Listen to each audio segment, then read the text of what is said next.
पुरुषोत्तम योग। मैं प्रत्येक लोक में प्रवेश करता हूँ और मेरी शक्ति से सारे लोग अपनी कक्षा में स्थित रहते हैं। मैं चंद्रमा बनकर समस्त वनस्पतियों को जीवन रस प्रदान करता हूँ।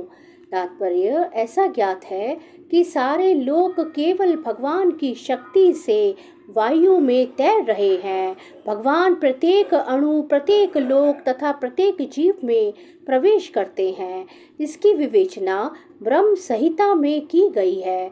उसमें कहा गया है, परमेश्वर का एक अंश परमात्मा लोकों में, ब्रह्मांड में, जीव में तथा अणु तक में प्रवेश करता है। अतः उनके प्रवेश करने से प्रत्येक वस्तु ठीक से दिखती है। जब आत्मा होता है तो जीवित मनुष्य पानी में तैर सकता है, लेकिन जब जीवित स्फुलिंग इस देह से निकल जाता है और शरीर मृत हो जाता है तो शरीर डूब जाता है।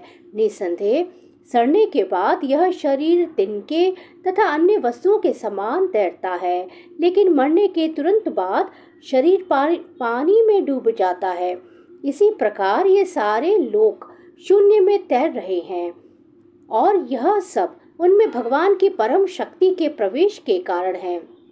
उनकी शक्ति प्रत्येक लोक को उसी तरह थामे रहती है जिस प्रकार धूल को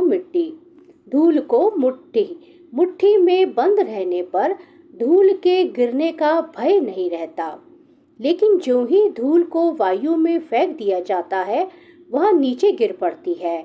इसी प्रकार ये सारे लोक जो वायु में तैर रहे हैं वास्तव में भगवान के विराट रूप की मुट्ठी में बंधे हैं। उनके बल तथा शक्ति से ये सारी चर तथा अचर वस्तुएं अपने अपने स्थानों पर टिकी हैं। वैदिक मंत्रों में कहा गया है कि भगवान के कारण सूर्य चमकता है और सारे लोग लगातार घूमते रहते हैं। यदि ऐसा उनके कारण न हो तो सारे लोग वायु में धूल के समान बिखर कर नष्ट हो जाएं। इसी प्रकार से भगवान के ही कारण चंद्रमा समस्त वनस्पतियों का पोषण करता है।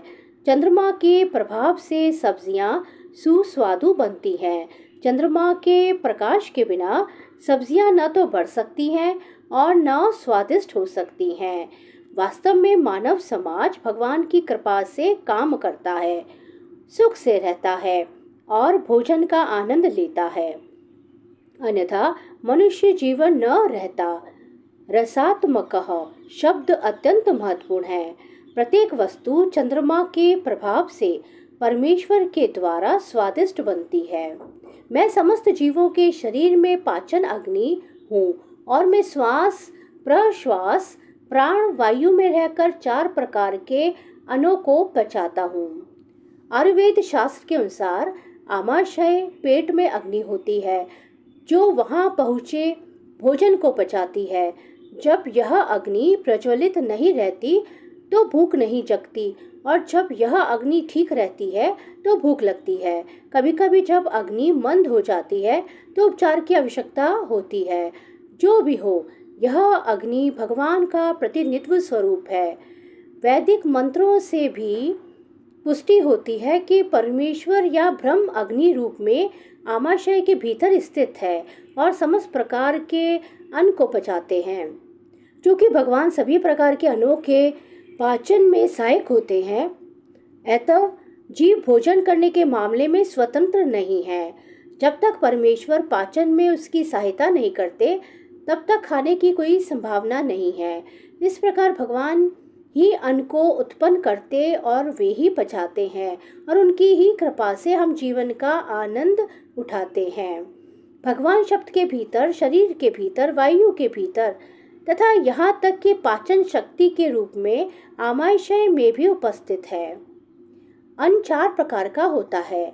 कुछ निगले जाते हैं, कुछ चबाए जाते हैं, कुछ चाटे जाते हैं, कुछ चूसे जाते हैं।